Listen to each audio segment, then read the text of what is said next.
Hey guys, how are you all? My name is Muktadhi, and in today's video lecture, we are going to learn about ocean deposits, or you can say marine sediments. In this video lecture, we'll see what it is all about, types of it, classification, and distribution of ocean deposits. So let's begin with our today's lecture. This is a brief introduction of mine. Those who wanted to know about my education qualification, they can have a look. Let's begin. Ocean deposits देखो यहाँ पे दो terms लिखी हुई है ocean deposits and marine sediments are they different और same same होता है डिफरेंट है वेल इन्हें सिनोनिमसली ही यूज किया जाता है जो थोड़ा सा डिफरेंस है वो अभी हम देख लेते हैं सबसे पहले बात करते हैं मराइन सेडिमेंट्स की मराइन सेडिमेंट्स क्या होते हैं देखो जितना भी लूज अनकंसोलिडेटेड मटेरियल है जो कि डिफरेंट डिफरेंट सोर्सेज से अब वो सोर्सेज जैसे कि कॉन्टिनेंटल रॉक्स हो गई उसके थ्रू जो मतलब कॉन्टिनेंटल रॉक्स जो है उसका वीदरिंग और इरोजन के थ्रू जो रॉक पार्टिकल्स हैं वो हो गए उसके अलावा जो सी ऑर्गेनिजम्स हैं उनके जो मतलब कि मटेरियल है वो हो गया जो रिमेन्स हैं उसके सी ऑर्गेनिजम्स के वो हो गए उसके अलावा जैसे कोई मीटियोराइट है वो जब फॉल करता है तो मीटियोराइट के कोई फ्रेगमेंट्स हो गए और जो वॉल्केनिक एशेस हैं वो हो गई राइट तो ये जो डिफरेंट सोर्सेज हैं इन सभी सोर्सेज से जितना भी लूज और अनकंसोलिडेटेड जो मटेरियल है जब वो ओशियन के फ्लोर्स पे ला करके डिपॉजिट कर दिया जाता है तो ये जो डिपॉजिट होता है इसको बोला जाता है मराइन सेडिमेंट्स राइट अब ये जो अनकंसोलिडेटेड मैटर है जब ये लेयर्स के रूप में लिथिफाई होकर के कंसोलिडेटेड फॉर्म में इसको बोला जाता है ओशियन डिपॉजिट्स ठीक है जब ये मराइन सेडिमेंट्स सेटल हो जाते हैं सेटल होकर के ये मराइन सेडिमेंट्स बिल्कुल मतलब जो डीप ओशियन फ्लोर है वहां पे सेटल होकर लेयर्ड कंसोलिडेटेड मटेरियल बनाते हैं तो इसको बोला जाता है ओशियन डिपॉजिट क्या बोला जाता है ओशियन डिपॉजिट तो है तो सेम ही चीज बट इट जस्ट दैट कि ये जो मराइन सेडिमेंट है वो अनकंसोलिडेटेड लूज मटेरियल है जब ये कंसोलिडेटेड फॉर्म में होकर के डिपॉजिट हो जाते हैं तो इसको ओशियन डिपॉजिट्स बोला जाता है वही यहाँ पे लिखा हुआ है it includes loose and unconsolidated material laying on the ocean floor and layered consolidated sediments in the form of sedimentary rocks right तो ये है ओशियन डिपॉजिट्स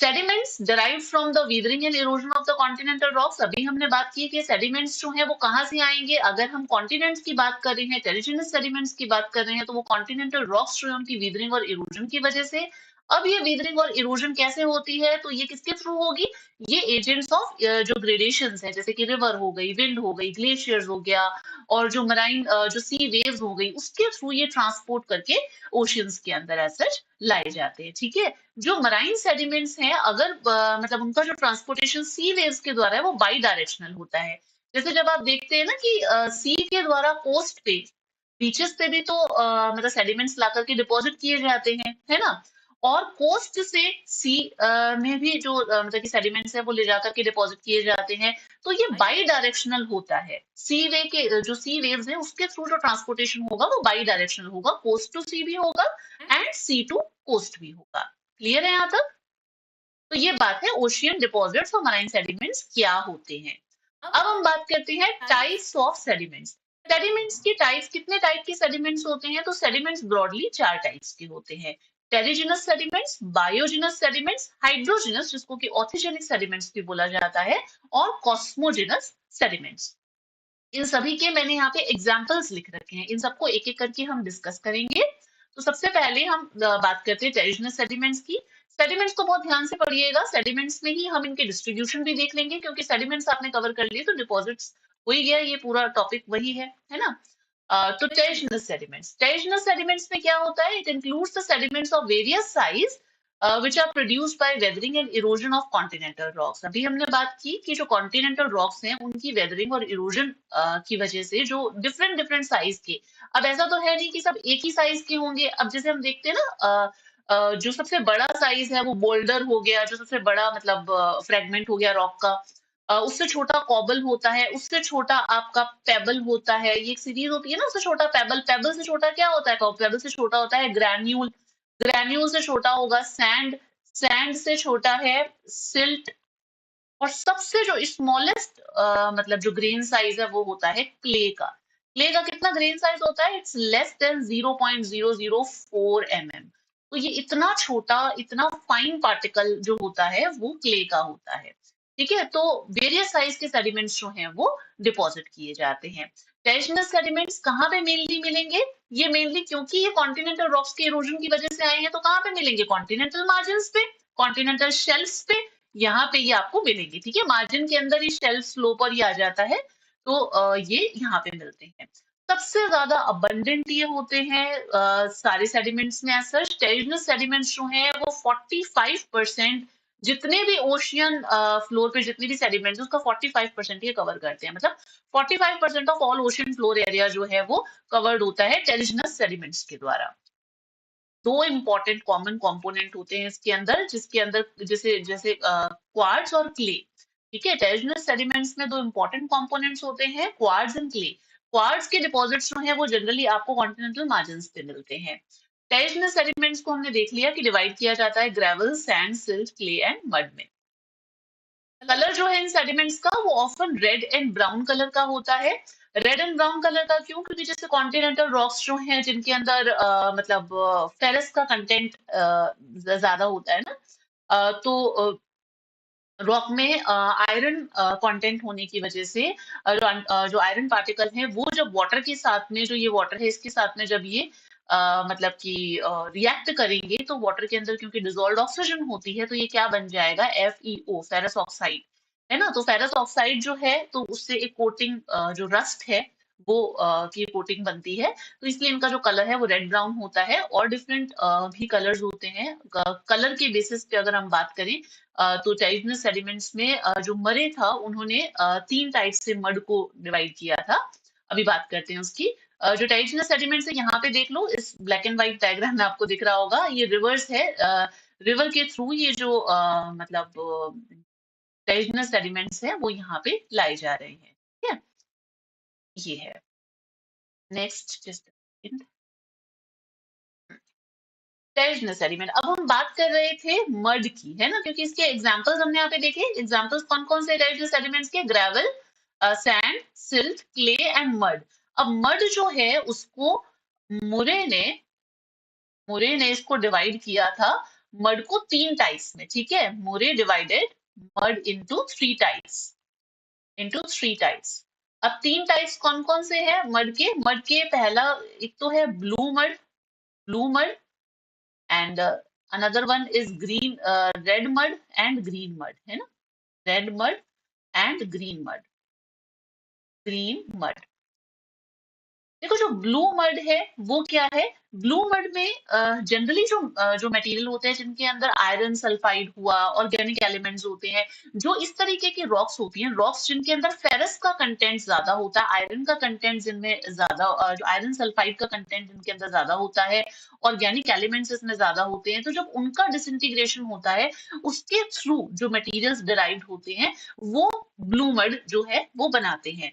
ये जनरली आपको कॉन्टिनेंटल शेल्फ्स पे ही, जो कॉन्टिनेंटल शेल्फ्स होती है वहीं पे ही आपको डेप्थ में मतलब जो है वो देखने को मिलते हैं। ठीक है, कॉन्टिनेंटल शेल्फ में ही आपको ये डेप्थ में देखने को मिलते हैं। और जनरली ब्लू मड जो है वो कहाँ कहाँ पे मिलेगी? जैसे अटलांटिक ओशियन हो गया।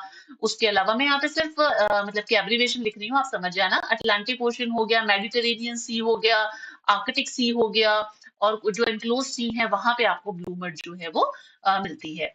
रेड मड की अगर बात करें तो रेड मड जो है अब ये किस टाइप के जो मतलब कि रॉक्स हैं उसके डिसइंटीग्रेशन के थ्रू बनेगा?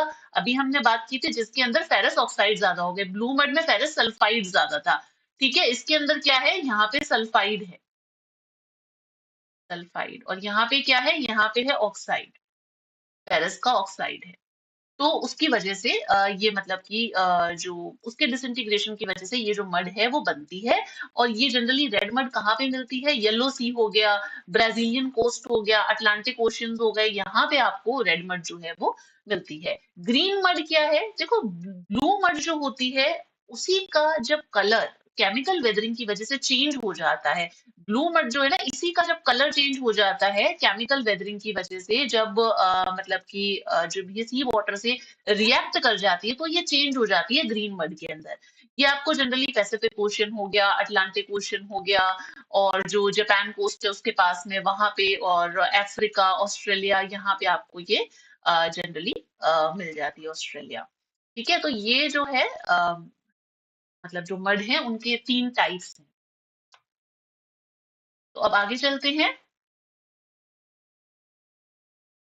ये मैंने आपको बता दिया है यहाँ पे, but exam point of view से आप अगर इतना याद रख लें तो बहुत है। जस्ट आपको पता होना चाहिए कि कौन कौन सी टाइप्स की मड होती है, इसलिए मैंने यहाँ पे आपको चीज बता दिया। अच्छा, एक और चीज, यहाँ पे आप इस डायग्राम के अंदर देखोगे, यहाँ पे एक वर्ड लिखा हुआ है bulk emplacement. What is this bulk emplacement, क्या होता है? अब वर्ड आ गया है तो देख लेते हैं। बल्क एम्प्लेसमेंट क्या है? जब हमने मास वेस्टिंग पढ़ी थी, ध्यान होगा आपको, जियोमॉर्फिक प्रोसेस में, तब हमने देखा था ना कि जो डेबरी है उसकी स्लम्पिंग होती है ना? और जब वो नीचे आता है तो वो हमने वहां पे देखा था। बिल्कुल वही बल्क एम्प्लेसमेंट, बिल्कुल यही चीज है कि जब जो मटेरियल है उसकी जब स्लम्पिंग होगी down the slope under the force of gravity, gravity की वजह से जब ये जो डेबरी है, ये जो मटेरियल है, जो सेडिमेंट्स है, जब इनका मतलब कि डाउन द फ्लोर इनका जो मूवमेंट होता है, तो उसको बोला जाता है बल्क एम्प्लेसमेंट, जब इनकी स्लम्पिंग होती है। अब ये जो मटेरियल है इसमें सारे टाइप के सेडिमेंट्स होंगे, टेरिजिनस सेडिमेंट्स भी होंगे, बायोजिनस सेडिमेंट्स भी होंगे। तो जब ये एकदम से मतलब ग्रेविटी की वजह से नीचे की तरफ स्लोप से नीचे आते हैं, तो उसको बल्क एम्प्लेसमेंट बोलते हैं। एक और वर्ड है जिसका नाम है रिटेल सेडिमेंटेशन। रिटेल सेडिमेंटेशन क्या होता है? रिटेल सेडिमेंटेशन, देखो, रिटेल सेडिमेंटेशन को एक और नाम देते हैं मराइन स्नोफॉल। इसको मराइन स्नोफॉल भी बोला जाता है। जब जैसे होता है ना, स्नोफॉल होती है कि जो स्नो फ्लेक्स हैं कैसे, मतलब बिल्कुल पार्टिकल बाय पार्टिकल नीचे लैंड सरफेस पे आके गिरती हैं। तो रिटेल सेडिमेंटेशन वही है, जब सेडिमेंट्स का डिपोजिशन ऐसे बिल्कुल पार्टिकल बाय पार्टिकल आकर के सी फ्लोर पे होता है, तो उसे हम क्या बोलते हैं? रिटेल सेडिमेंटेशन बोलते हैं। मतलब कि सेडिमेंट्स का डिपोजिशन पार्टिकल बाय पार्टिकल हो रहा है, बिल्कुल वैसे ही जैसे कि स्नो फ्लेक्स जो है, जब स्नोफॉल होती है तो स्नो फ्लेक्स आकर के लैंड सरफेस पे गिरती हैं। तो इसे हम मराइन स्नोफॉल भी कहते हैं। इन दो टर्म्स को थोड़ा सा ध्यान रख लेना, हो सकता है पूछ ले, है ना? बायोजिनस सेडिमेंट्स, क्योंकि जब हम ओशन डिपॉजिट्स कर रहे हैं तो हम उसे डिटेल में ही करेंगे, है ना? वो आपके किसी भी एग्जाम के अंदर काम आएगा आगे भी। तो किसी भी टॉपिक को बहुत डेप्थ में पढ़ा हुआ होता है तो वो हमारे लिए काफी बेनिफिशियल रहता है। Now come to biogenous sediments. Biogenous sediments जो होते हैं, इसे ऑर्गेनिक मराइन सेडिमेंट्स भी बोला जाता है। It's another name of it. Biogenous sediments जो होते हैं, कि ये नाम से आपको पता चल रहा है कि जो मराइन ऑर्गेनिजम्स हैं, उनके जो स्केलेटन्स हैं, जब उसका डिसइंटीग्रेशन होता है, मराइन ऑर्गेनिजम्स के जो रिमेन्स होते हैं, उससे ये क्या होते हैं, ये सेडिमेंट्स बनते हैं। So they are decay and disintegration of skeleton of marine organisms. Hence, the source of biogenic sediment is sea itself. ठीक है, बाहर से कहीं से नहीं आ रहा है, सी के अंदर ही जो मराइन ऑर्गेनिजम्स है, उन्हीं के स्केलेटन्स, उन्हीं के रिमेन्स से, उसके डिसइंटीग्रेशन से, डिके से ही बायोजेनस सेडिमेंट्स जो हैं ये फॉर्म होते हैं। बायोजेनस सेडिमेंट्स को अगर हम प्राइमरीली डिवाइड करते हैं तो दो टाइप के सेडिमेंट्स होते हैं। एक तो है मैक्रोस्कोपिक बायोजेनिक सेडिमेंट्स और एक है माइक्रोस्कोपिक बायोजेनिक सेडिमेंट्स। जो मैक्रोस्कोपिक बायोजेनिक सेडिमेंट्स होते हैं ये आपको कॉन्टिनेंटल शेल्फ पे मिलते हैं। नाम से पता चल रहा है मैक्रोस्कोपिक है, जो बड़े हैं ऐसे साइज के अंदर, तो वो आपको कहाँ पे मिलेगा? कॉन्टिनेंटल शेल्फ पे। और बहुत रेयरली ही ये डीप जो सी प्लेन्स है वहां पे मिलेंगे, डीप सी में मिलेंगे। जो माइक्रो जो बायोजेनिक, ये बायोजेनिक है यहाँ पे, जेनिक है, ये बायोजेनिक है, इसे मैं बाद वाले में करेक्ट कर दूंगी।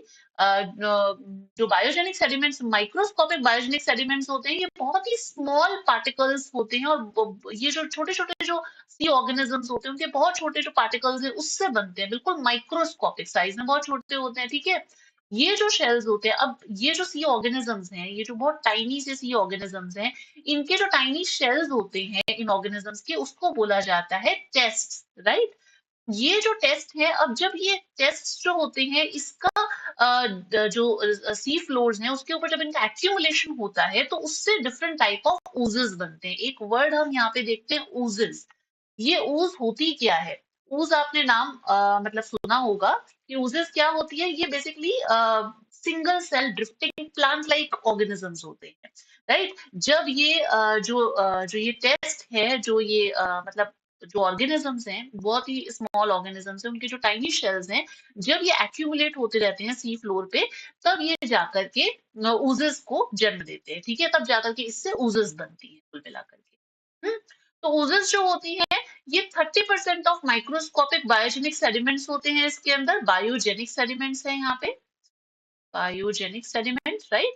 30% ऑफ माइक्रोस्कोपिक बायोजेनिक सेडिमेंट्स और रिमेनिंग 70% जो है वो इसके अंदर क्ले होती है। उस जगह पे जो क्ले अवेलेबल होती है, क्ले, और 30% इसके अंदर बायोजेनिक सेडिमेंट्स होते हैं, माइक्रोस्कोपिक बायोजेनिक। तो ये मिलकर के क्या बनती है? ऊजेस बनती है। यहाँ पे देखो, ये तो लिथोजिनस सेडिमेंट्स, हमने टेरिजिनस सेडिमेंट्स की बात की, बायोजिनस सेडिमेंट्स यहाँ पे देखो, बायोजिनस सेडिमेंट्स, बायोजिनस सेडिमेंट्स में हम पहले दो चीजें देखते हैं इसके अंदर। एक तो यहाँ पे नेरेटिक सेडिमेंट्स और एक ये आ जाता है पेलाजिक सेडिमेंट। नेरेटिक की अगर हम बात करें तो नेरेटिक क्या होता है, ये वर्ड आगे भी आएगा। नेरेटिक बेसिकली आप ये कह सकते हो कि जो कॉन्टिनेंटल जो शेल्फ है, वहां पे जो कोर्स ग्रेन सेडिमेंट्स हैं, जो कि टेरिजिनस मतलब कि कॉन्टिनेंट से डराइव करके लाए हुए हैं, ठीक है? यहाँ पे कॉन्टिनेंट से डराइव किए हुए जो सेडिमेंट्स हैं वो लाए गए हैं। ये जो सेडिमेंट्स हैं, जब ये सेडिमेंट्स कॉन्टिनेंटल शेल्फ पे डिपॉजिट होते हैं, या फिर जो शेलो वाटर बॉडीज होती हैं, जो शेलो कोस्टल वाटर्स होते हैं, वहां पे जब ये डिपॉजिट होते हैं, तो इन्हें बोला जाता है नेरेटिक सेडिमेंट्स। इनकी जो डेप्थ है वो 200 मीटर से ज्यादा नहीं हो सकती, 200 मीटर तक ही इसकी डेप्थ होती है। और उसके आगे की अगर हम बात करें डीप वाटर्स में, तो दैट इज द पेलेजिक सेडिमेंट्स। यहाँ पे सेगमेंटेशन भी करके दिखा रखा है, ठीक है? आगे इसको देखते हैं, हम ये भी यहाँ पे बात करेंगे इसके बारे में। इस डायग्राम पे हम दोबारा आएंगे। जो बायोजिनस सेडिमेंट्स है, ये 55% एरिया पूरे ओशन फ्लोर का कवर करते हैं। ये जो सेडिमेंट्स होते हैं, they are composed of calcium carbonate and silica. दो चीजों से, दो प्राइम कंपोनेंट है इसके, calcium carbonate and silica. Diatom radiolarians क्या होता है, अभी इसके बारे में बात करेंगे। डायटम रेडियोलैजेंस जो होते हैं, ये मोस्ट ऑफ ये कंट्रीब्यूट करते हैं most of silica to the microscopic biogenic sediments, while foraminifera contributes most of the calcium carbonate. ये लाइन अभी हम आगे समझेंगे, तब आप इसको ज्यादा अच्छे से समझ पाओगे। सबसे पहले हम इनको दो ब्रॉड कैटेगरीज में डिवाइड करते हैं। अभी हमने दो कैटेगरीज की बात की ना, नेरेटिक और पेलेजिक सेडिमेंट्स है ना। नेरेटिक पेलेजिक आप समझ गए क्या चीज है। नेरेटिक सेडिमेंट्स के अंदर वो सेडिमेंट्स आते हैं जिसके अंदर जो मतलब जो मराइन ऑर्गेनिजम्स है, उसके स्केलेटन्स हो गए, प्लांट के रिमेन्स हो गए, ये सारे। अब ये जो स्केलेटन्स हैं, they are subjected to decomposition and chemical changes and change to the mud and sands, ultimately deposit on the sea floor. Mostly ये कॉन्टिनेंटल शेल्फ्स पे डिपॉजिट होते हैं and they are generally covered by the terrigenous material. ये देखो, यहाँ पे ये टेरिजिनस, ये आप देखिए लैंड या कोस्ट है, ठीक है? यहाँ से अब हम जब यहाँ पे कॉन्टिनेंटल शेल्फ पे आते हैं, जो एक्सटेंडेड पार्ट है ये जो सी के अंदर कॉन्टिनेंट का ही, यहाँ पे जो आपको शेलो सा पार्ट दिख रहा है, यहाँ पे जो सेडिमेंट्स डिपॉजिट हो रहे हैं उसे हम नेरेटिक सेडिमेंट्स कहेंगे। फिर इससे आगे जो बिल्कुल डीप सी तक जो सेडिमेंट्स डिपॉजिट होंगे, उसे हम पेलेजिक सेडिमेंट्स कहेंगे। ठीक है, उसे हम पेलेजिक सेडिमेंट्स कहते हैं। पेलेजिक सेडिमेंट्स जो होते हैं, they are consist of matter derived from the algae, क्योंकि ये जो मराइन ऑर्गेनिजम्स हैं, सी ऑर्गेनिजम्स हैं, उन्हीं से ही डराइव होते हैं ये जो सेडिमेंट्स हैं। तो ये किससे डराइव होंगे? जो मराइन एल्गी है वहां से। मोस्टली लिक्विड मड के रूप में, ओजेस के रूप में हम ये सेडिमेंट्स होते हैं। इनको भी हम दो ग्रुप्स में डिवाइड करते हैं, लाइम और सिलिका के बेसिस पे। ये सारे बायोजिनस सेडिमेंट्स की मैंने यहाँ पे पिक लगा रखी है, ये बायोजिनस सेडिमेंट्स है। पेलेजिक सेडिमेंट्स को हम दो पार्ट्स में डिवाइड करते हैं। पेलेजिक सेडिमेंट देखो, सबसे पहले तो हमने देखा बायोजिनस सेडिमेंट्स में मैक्रो और माइक्रो, ठीक है? फिर उसके बाद में हमने माइक्रो सेडिमेंट्स वगैरह, ये मैक्रो और माइक्रो में हमने इसको ब्रॉडली देख लिया। अब इसके बाद में हमने देखा कि बायोजिनस सेडिमेंट्स जो हैं उसको अगर हम दो कैटेगरी में डिवाइड करें, तो नेरेटिक और पेलेजिक सेडिमेंट्स आ जाते हैं। नेरेटिक सेडिमेंट्स जो हैं वो हमने देखा शेलो वाटर सेडिमेंट्स है, और पेलेजिक सेडिमेंट्स जो हैं उसको उसमें मेनली ओजेस होती हैं। ये जो पेलेजिक सेडिमेंट्स हैं, ये इसमें दो टाइप की ओजेस होंगी, एक तो है कैलकेरियस ooze, एक है सिलीशियस ooze। कैलकेरियस ooze को फर्दर डिवाइड किया जाता है किसके अंदर? कैलकेरियस ooze को फर्दर डिवाइड किया जाता है टेरोपॉड, टेरोपॉड के अंदर, आर है ये, टेरोपॉड एंड ग्लोबिजेरिना, टेरोपॉड एंड ग्लोबिजेरिना। और सिलीशियस ooze को फर्दर डिवाइड किया जाता है दो पार्ट के अंदर, इसके अंदर आ जाता है डाइटम्स, डाइटम एंड रेडियोलैरिया, रेडियोलैरियन, ठीक है, डाइटम्स एंड रेडियोलैरियन। दिखती सी बात है, कैलकेरियस oozus जो है उसमें कैल्शियम का कंपोनेंट जो है वो ज्यादा रहेगा। तो ये दो टाइप के हैं, टेरोपोड ooze और ग्लोबोजेरिना ooze। टेरोपोड ooze की अगर हम बात करें तो ये जो फ्लोटिंग जो मॉलस्क वगैरह होते हैं ना, कोई अगर साइंस बैकग्राउंड से हो तो उसे पता होगा कि मॉलस्क वगैरह क्या होते हैं। आप ये ध्यान रख लीजिए कि मराइन क्रिएचर्स हैं, ठीक है ना। तो जो फ्लोटिंग ये मॉलस्क वगैरह होते हैं उनके थिन शेल्स होते हैं, उससे ये बनी हुई होती है। इसके अंदर टेरोपॉड ooze में 80% CaCO3 कैल्शियम कार्बोनेट जो है वो होता है। मोस्टली आपको ये ट्रॉपिकल ओशियंस के अंदर मतलब कि देखने को मिलती है। 300 टू 1000 फैथम्स की अगर हम बात करें तो वहां तक आपको देखने को मिलती है। हाँ, ये है कि जो कैलकेरियस oozus है वो आपको ये ओवरऑल कैलकेरियस oozus की अगर हम बात करें तो इसमें लाइम कंटेंट तो ज्यादा होता है, बट ये आपको ग्रेट डेप्थ में नहीं मिलेगी। क्यों नहीं मिलती ग्रेट डेप्थ में? डेप्थ में ये इसलिए नहीं मिलती है क्योंकि जो कैल्शियम कार्बोनेट मतलब कैल्शियम कार्बोनेट है, जैसे जैसे हम सी की डेप्थ में जाते हैं तो उसमें कार्बन डाइऑक्साइड जो है उसकी मात्रा बढ़ती जाती है, और जब उसका कंटेंट इंक्रीज होता है तो जो ये शेल्स होते हैं इसके, वो क्या होते हैं, डिजोल्व हो जाते हैं, है ना। कैल्शियम कार्बोनेट उसमें डिजोल्व हो जाता है। तो हाई सॉल्युबिलिटी की वजह से ये आपको ग्रेट डेप्थ्स में नहीं मिलेंगी। तो ये 2000 फैथम के बियॉन्ड जाकर के तो ये डिसअपियर ही हो जाती हैं। मेनली आपको टेरोपोड जो है oozus हैं, ये आपको पैसिफिक के अंदर हो गया, पैसिफिक ओशियन हो गया ये आपका, और इंडियन ओशियन हो गया। उसके अलावा अटलांटिक में अजोर्स है, वहां पे आपको मिल जाएगी अटलांटिक ओशियन के अंदर, मेडिटेरेनियन के अंदर, है ना। वहां पे आपको टेरापोड ooze जो है वो देखने को मिल जाती है।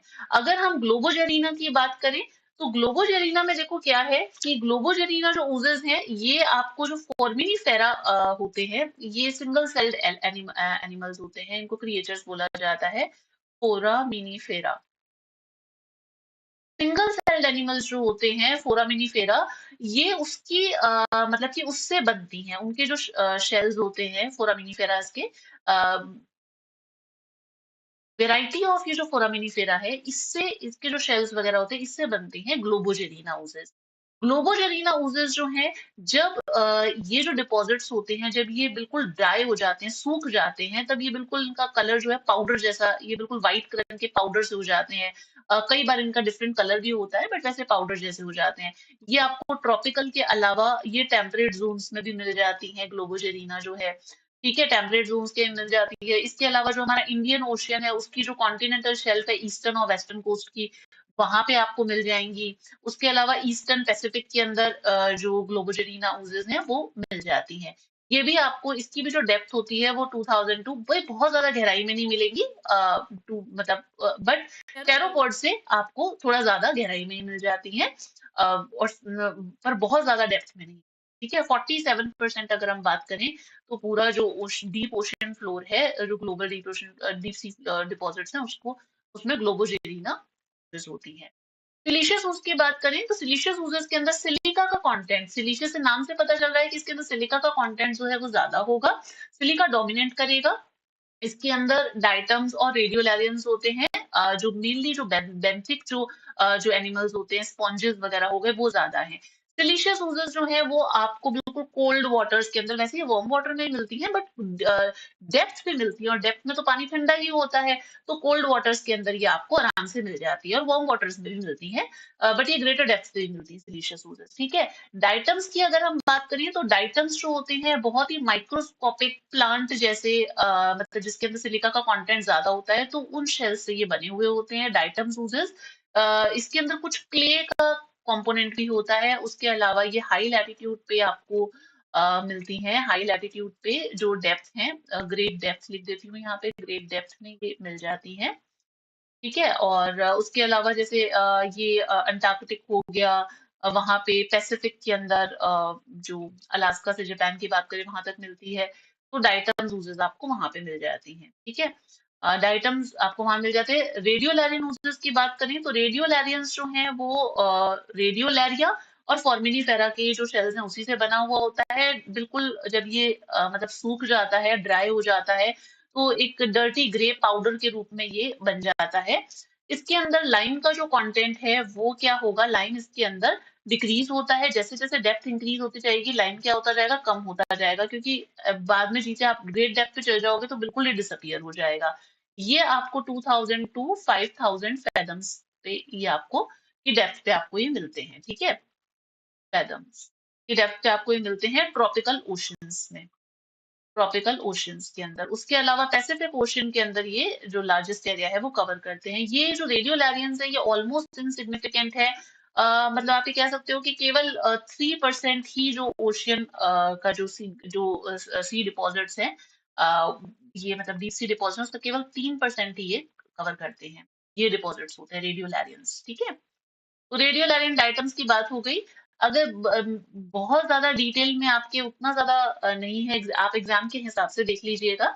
पर बाकी मैंने यहाँ पे थोड़ा सा आपको बता दिया है कि कोई अगर किसी को अगर थोड़ा डेप्थ में करना हो तो उस हिसाब से मैंने थोड़ा बहुत इसकी डिटेल्स बता दी है। बट अगर आप ये भी ध्यान रख लेंगे सिर्फ इसका क्लासिफिकेशन कि कैलकेरियस ओजेस, उसके अंदर टेरोपॉड और ग्लोबोजेरिना, सिलिशियस ओजेस में रेडियोलैरियंस और डाइटम्स आते हैं, तो भी सफिशिएंट है, ठीक है। तो कैलकेरियस ओजेस, सिलिशियस ओजेस हो गई।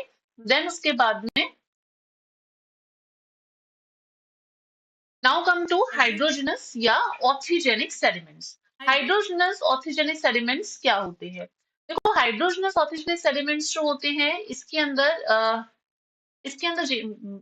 मेनली मिनरल्स होते हैं जो कि सी वाटर के साथ में मिलकर के क्रिस्टलाइज होते हैं। जैसे कि आपने सुना होगा ना मैग्नीज नोड्यूल्स के बारे में, कि हमारा जो सी है उसके अंदर बहुत सारे आपको मेटल की नोड्यूल्स मिलती हैं। मतलब कि वहां पे आपको डिपॉजिट्स मिलते हैं इनके।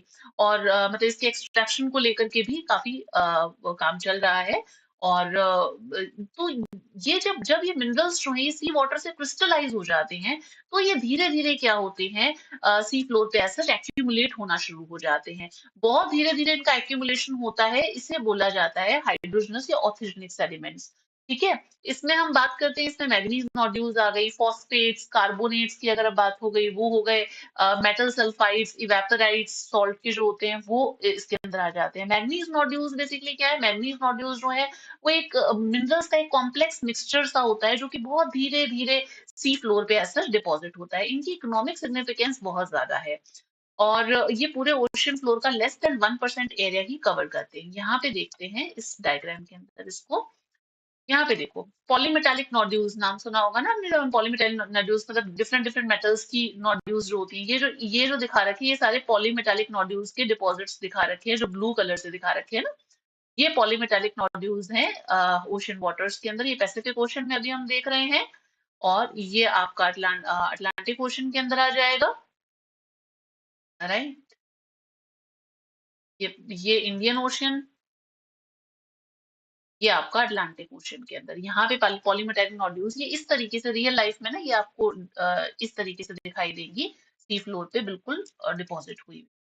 तो ये होती हैं जो मतलब कि हाइड्रोजनस सेडिमेंट्स। हाइड्रोजनस सेडिमेंट्स में in fact just a second, hydrogenous sediments में यहाँ पर एक मिनट, just write it. Hydrogenous sediments में एक रेड क्ले, मैग्नीज नोड्यूल्स के अलावा रेड क्ले, इसको हम इनऑर्गेनिक जो मैटर होता है वही बोला जाता है। ये मोस्ट सिग्निफिकेंट इनऑर्गेनिक मैटर है। रेड क्ले के बारे में कई बार पूछ लेते हैं। टोटल ओशन डिपॉजिट्स का रेड क्ले जो है वो 31%, पूरे ओशन डिपॉजिट का 31% जो है वो रेड क्ले जो है उसके डिपॉजिट्स होते हैं।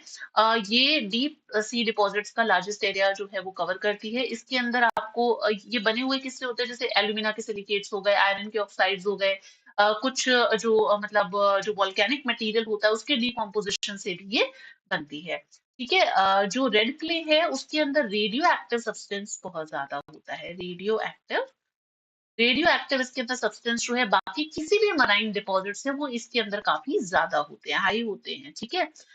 ग्रीसी सी होती है, रेडिश कलर की होती है, पाउडर सी। और ये मेनली कहाँ पे मिलती है, 40 degree north to 40 degree southern latitudes के अंदर। अटलांटिक ओशन देख लो वहां पर, और उसके अलावा जो पैसिफिक ओशन है, पैसिफिक हो गया, अटलांटिक हो गया, वहां पे आपको ये देखने को मिलती है, ठीक है। तो ये हाइड्रोजनस सेडिमेंट, और ये चीज ध्यान रख लेना। Then come to last type of sediments which is cosmogenic sediments. Cosmogenic sediments, cosmogenic sediments क्या होते हैं? देखो कॉस्मोजेनिक सेडिमेंट्स आपको नाम से पता चल रहा है कि ये एक्स्ट्रा टेरेस्ट्रियल मटेरियल, जैसे कि कोई मीटियोराइट आकर के किसी मीटियोराइट का कोलिजन हुआ, वो आकर के गिरा, या उसके कोलिजन की वजह से कुछ उसकी जो मतलब जो होती है ना स्पेस डस्ट होती है, वो अर्थ सरफेस पे फॉल हो जाती है। तो ये जो सेडिमेंट्स होते हैं इन्हें कॉस्मोजेनिक बोला जाता है सेडिमेंट्स को। So they are extra terrestrial material, they are produced due to collision of the meteors in space and they are called space dust. इसको स्पेस डस्ट भी बोला जाता है। ये रेगुलरली फॉल होती रहती है अर्थ सरफेस पे। ये भी आपको लेस देन 1% ही मिलेंगे किसी भी लेयर के अंदर, ऐसा लेस देन 1%, बहुत कम होते हैं। एक्सट्रीमली फाइन पार्टिकल्स होते हैं ये। इसके अंदर मेनली क्योंकि अगर स्पेस डस्ट है, अगर एक्स्ट्रा टेरेस्ट्रियल मटेरियल है, तो उनके अंदर भी जो कंपाउंड वगैरह होंगे, तो ये आयरन रिच मटेरियल्स होते हैं, जो कि जैसे जैसे जो कि सी बेड पे जाकर के एक्यूमुलेट होते हैं। कई बार इन सेडिमेंट्स के अंदर कुछ ऐसे ट्रांसल्यूसेंट ऑब्लोंग पार्टिकल्स होते हैं, जिसको क्या बोला जाता है, टेक्टाइट्स। ये नाम ध्यान रख लेना, टेक्टाइट्स। हो सकता है पूछ ले। टेक्टाइट्स जो है ये कुछ ट्रांसल्यूसेंट ऑब्लोंग पार्टिकल्स होते हैं, जो कि जब ओशियन फ्लोर पे, वैसे तो क्या होते हैं कि जो बाकी के पार्टिकल्स होते हैं वो जब जब तक ओशियन फ्लोर पे पहुंचते हैं वो डिसॉल्व हो जाते हैं। बट ये जो टेक्टाइट्स होते हैं डिसॉल्व नहीं होते हैं, इजीली डिसॉल्व नहीं होते हैं, और ये ओशियन फ्लोर पे पहुंच जाते हैं। कॉस्मोजेनिक सेडिमेंट्स इस टाइप के दिखाई देते हैं। ठीक है, ये है कॉस्मोजेनिक सेडिमेंट्स। क्लियर है यहाँ तक? एक मिनट, अब हम पहले उसके सेडिमेंट्स की क्लासिफिकेशन पे वापस जाते हैं जिसकी हमने बात की थी। ये देखो, यहाँ पे नहीं, दिस वन।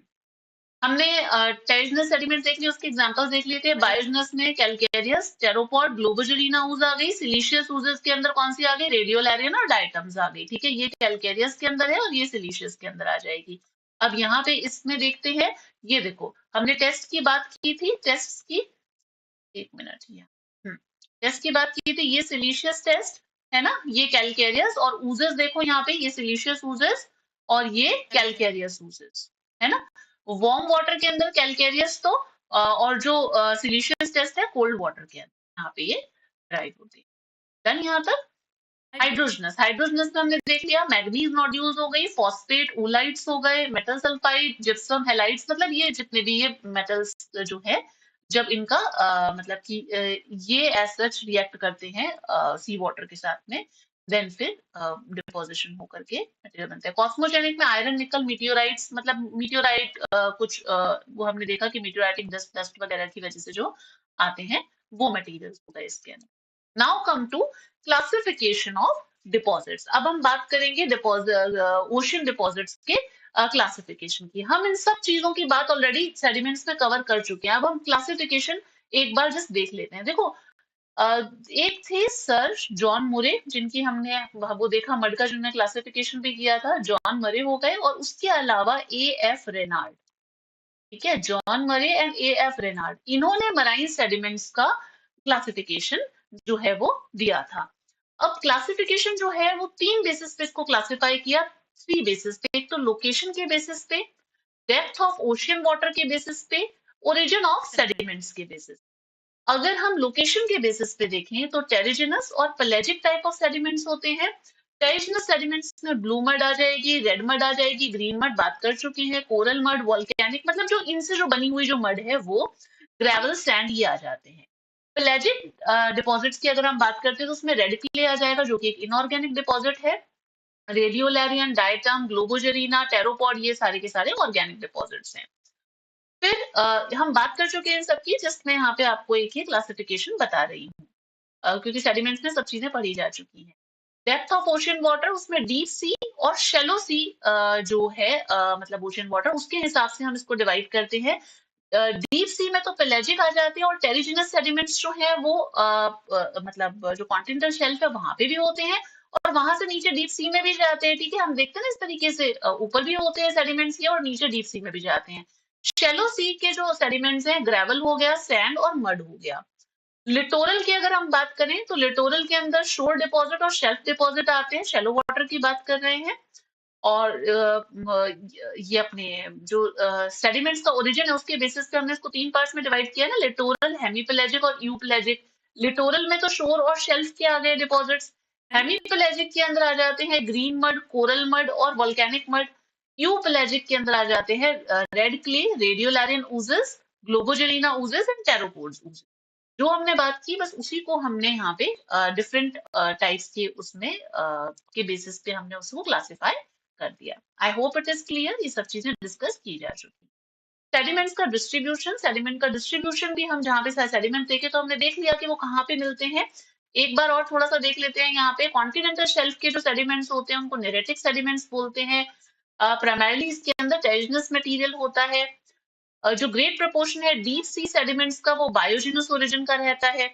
सेडिमेंट्स जो है स्लोप के हो गए या डीप ओशियन फ्लोर के जो सेडिमेंट्स हैं वो कहाँ पे ओरिजिनेट होते हैं, वो ओरिजिनेट होते हैं ओशियन के अंदर, उसको कहा जाता है पेलाजिक सेडिमेंट्स। हमने देख लिया स्लोप के और जो डीप ओशियन फ्लोर के जो सेडिमेंट्स होते हैं वो कहाँ पे मिलते हैं, उनको क्या कहा जाता है, पेलाजिक सेडिमेंट्स। ये सीक्वेंस थोड़ा सा आप देख लीजिएगा, ये सीक्वेंस इंपॉर्टेंट। अभी हमने इसी की बात की थी, हमने देखे ना, तो अब यहाँ पे पूरा इसको सीक्वेंस में देख लेते हैं तो बहुत अच्छे से याद हो जाएगा। अगर आप टॉप टू बॉटम जाते हो तो आपको टॉप में कौन सा मिलेगा, टॉप में आपको टेरोपॉड मिलेगी। फिर उसके बाद में ऊजेस, ग्लोबोजेरिना ऊजेस आ गई, देन उसके बाद में रेडियोलैरियम, देन डाइटम्स, एंड देन बिल्कुल रेड क्ले। लास्ट में रेड क्ले बिल्कुल डीप ओशन में यहाँ पे रेड क्ले आ जाएगी। तो टॉप टू बॉटम अगर हम सीक्वेंस देखना हो सेडिमेंट्स का तो वो इस तरीके से होगा। मराइन सेडिमेंट सबसे ज्यादा कॉन्टिनेंटल स्लोप पे मैक्सिमम थिकनेस होती है। Do remember it. आप सोचोगे कि स्लोप है, बट हाँ, स्लोप पे मैक्सिमम थिकनेस होती है। जो मराइन सेडिमेंट्स की जो एवरेज थिकनेस सबसे ज्यादा कॉन्टिनेंटल स्लोप पे होती है। 41% जो टोटल वॉल्यूम है मराइन सेडिमेंट्स का वो कॉन्टिनेंटल स्लोप पे मिलता है। 31% कहाँ पे मिलेगा, 31% है कॉन्टिनेंटल राइज के ऊपर, and 15% on the continental shelf. ये तीनों किसका पार्ट है, ये तीनों मिलकर क्या बनाते हैं, कॉन्टिनेंटल मार्जिन, है ना। तो यहाँ पे आपको मेनली सेडिमेंट्स जो है वो डिस्ट्रीब्यूट मिलते हैं। एक यहाँ पे मैप में देखते हैं डिस्ट्रीब्यूशन में, यहाँ पे आपको दिखाई दे रहा है जो ये रेड कलर का जितना भी ये पोर्शन है, ये रेड वाला जो है ये सारा का सारा बता रखा है टेरिजिनस सेडिमेंट्स है। क्ले येलो वाला पोर्शन से दिखा रखी है इसका डिस्ट्रीब्यूशन। सिलीशियस ऊजेस ये ग्रीन कलर की, ठीक है, ये ग्रीन कलर में सारी सिलीशियस ऊजेस हैं। ये siliceous deposition, this is self explanatory, है ना, इसमें कुछ ज्यादा बताने वाली बात नहीं है। ग्रीन ब्लू कलर से बता रखा है कार्बोनेट ऊजेस है। कौन कौन से एरिया के अंदर है, तो अटलांटिक में भी है, इंडियन ओशन में भी है, पैसिफिक में भी है, जहां जहां पे ये सब है वो सारी बात हो गई। क्लियर है? I hope this is clear. आपके एग्जाम की प्रिपरेशन को और मजबूत करने के लिए बहुत ही जल्द कुछ बहुत अच्छा लाने वाली हूँ। तो तब तक के लिए जुड़े रहिएगा, और अपने दोस्तों को भी जो भी एग्जाम्स की प्रिपरेशन कर रहे हैं उनको भी अपने साथ में जोड़ लीजिएगा इस ग्रुप से। और इस वीडियो लेक्चर की जो पीडीएफ है वो मैं यहाँ पे टेलीग्राम चैनल पे प्रोवाइड करा दूंगी। अगर आप टेलीग्राम चैनल से नहीं जुड़े हैं तो जुड़ जाइए टेलीग्राम चैनल से। जो भी वीडियो लेक्चर्स अपलोड होते हैं उनकी पीडीएफ इस टेलीग्राम चैनल पे प्रोवाइड करा दी जाती हैं। ये कुछ और सोशल मीडिया प्लेटफॉर्म्स हैं जहां पे आप चाहें तो मुझसे जुड़ सकते हैं। मेरा इंस्टाग्राम अकाउंट है मुक्ता_धीर, और एक फेसबुक पेज है। तो मिलते हैं फिर अगले वीडियो लेक्चर में एक नए टॉपिक के साथ में। Till then stay connected, bye bye.